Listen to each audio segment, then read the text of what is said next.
Naku po, pumanig ang Korte Suprema laban kay PRRD.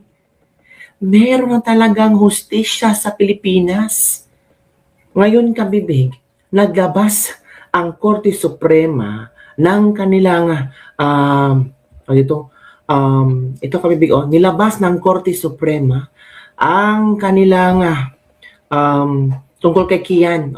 Nilabas yun nila. Ito Korte Suprema pinagtibay ang hatol laban sa mga pulis sa kasong pagpatay kay Kian de los Santos. So it means hindi kasama si PRRD. So hindi sangkot si PRRD. Kasi baka itong si Kian de los Santos, itong si Kian ba? Itong si tawag dito? Si Kian de los Santos palaging ginagamit ng mga makaliwang grupo. Palaging ginagamit sa mga poster, sa mga isinisigaw, hustisya para kay Kian, tapos ikukunik nila kay Pangulong Duterte. And I'm sure, itong si Kian de los Santos na kaso, and I'm sure na-submit nila ito sa ICC. And I'm sure, maybe isa ito sa mga di umano'y witness nila. Paano ngayon ang Korte Suprema na nagsabi na hindi kasali si Duterte dyan? Paano yan? Kung isinali na itong kaso ni Kian sa ICC, mapahiya sila.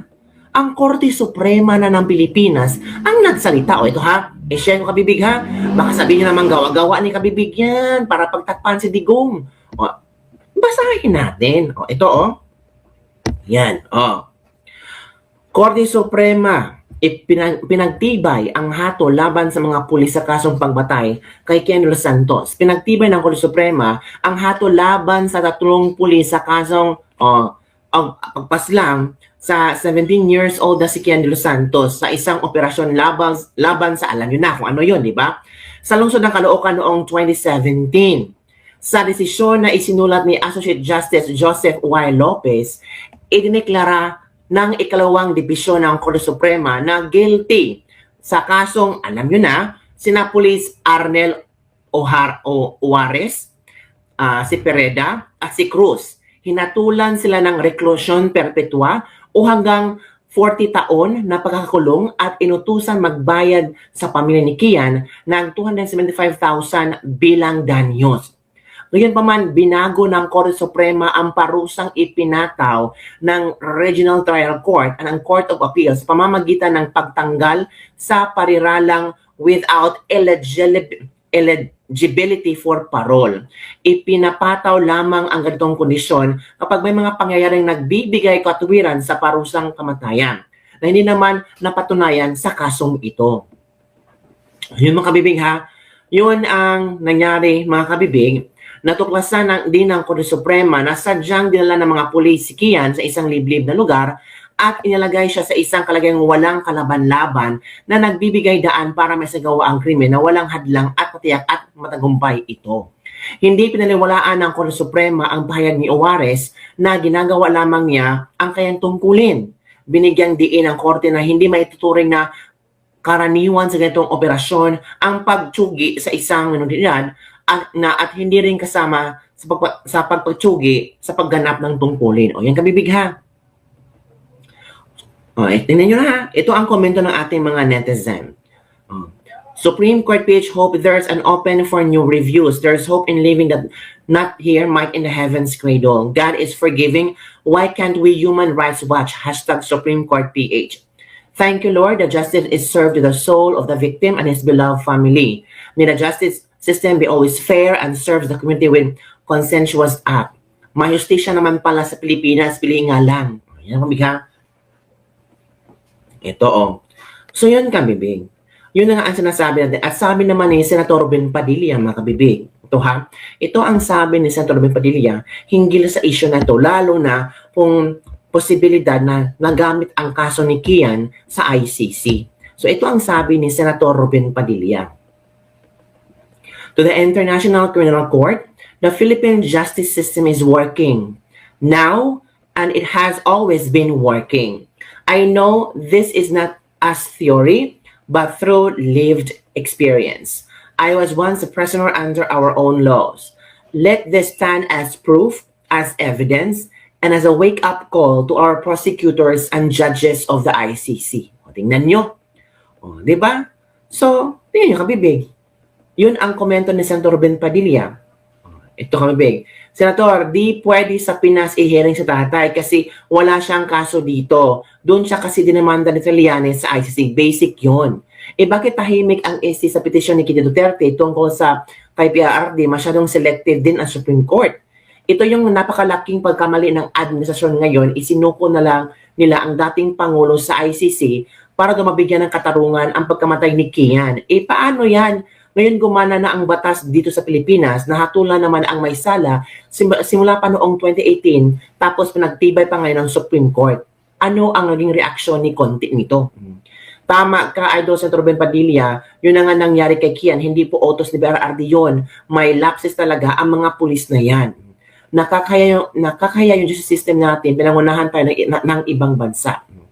Nakita mo ba ito, BBM? Dapat siya ito ang magsabi, hindi yung SSS loan sinasabi niya. Oo nga no, si BBM no, palaging active sa mga information. Parang reporter na ngayon si BBM, 'di ba? So yun kabibig, yun ang nakita ni Senator Ben Padilla at parang this is a reminder to the International Criminal Court na ang justice system sa Pilipinas ay gumagana. At palagi itong gumagana noon hanggang ngayon. At sana hindi sila manghimasok kasi wala naman silang karapatan sa Pilipinas. At the same time, ang Pilipinas ay umalis na sa hindi na membro sa ICC.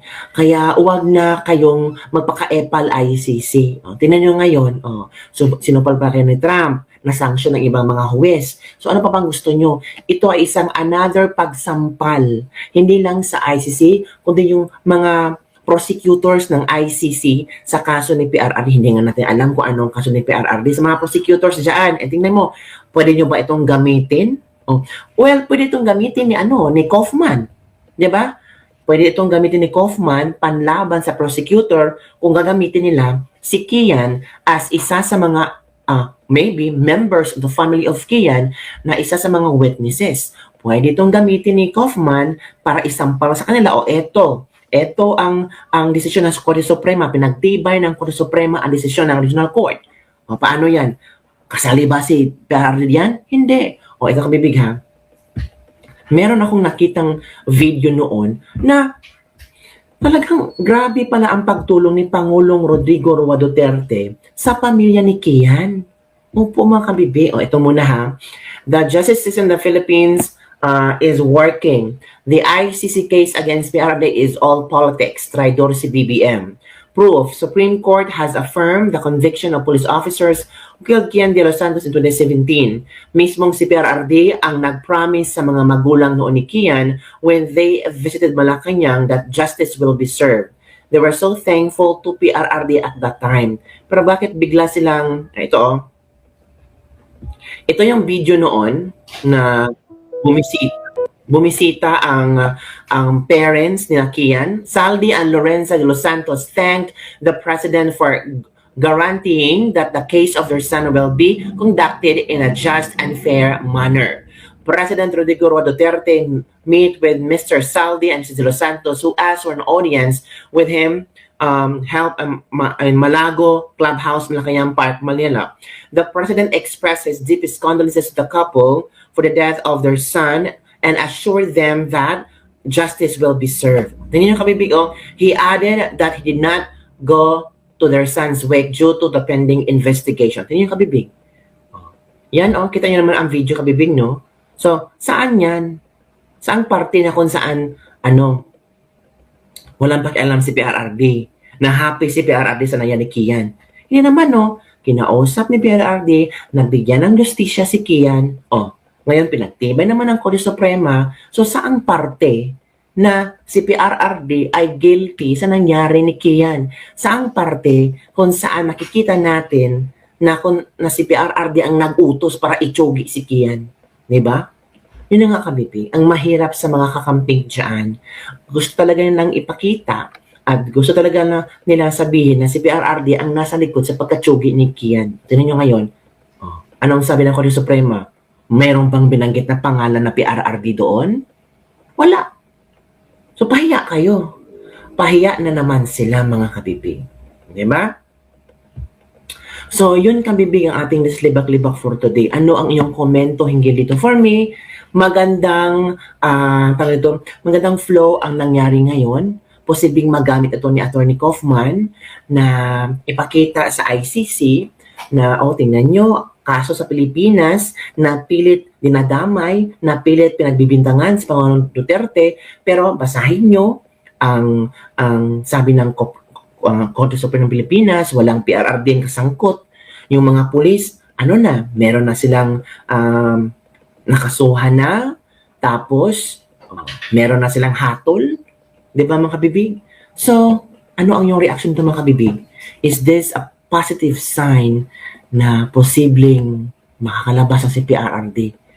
Sana magbukas mata na ang mga taga-ICC. Sana hindi sila magpalamon sa pera. Sana gagamitin nila ang truth and justice na talagang fair. Kasi mahirap naman. Pero sabi ng iba, nako, yung ICC, nangangailangan ng pera yan para pang finance. Nangangailangan yan ng malaking pera para pang sahod. Alam niyo naman, yung iba dyan, na sila, na tawag ito, na sanction sa US. So natural, saan sila kukuha ng pera? Sa mga tao, ibang bansa na alam nyo, pwedeng mahut-hutan nila. Uy, grabe naman kayo. Huwag kayong masyadong judgmental. Hindi pa natin alam kung ano talaga ang takbo sa nangyari ngayon. So sana ma-actionan na rin ng Korte Suprema yung petisyon ni Kitty Duterte hinggil sa mapauwi ang kanyang tatay Digong dito sa bansa natin. Yun na.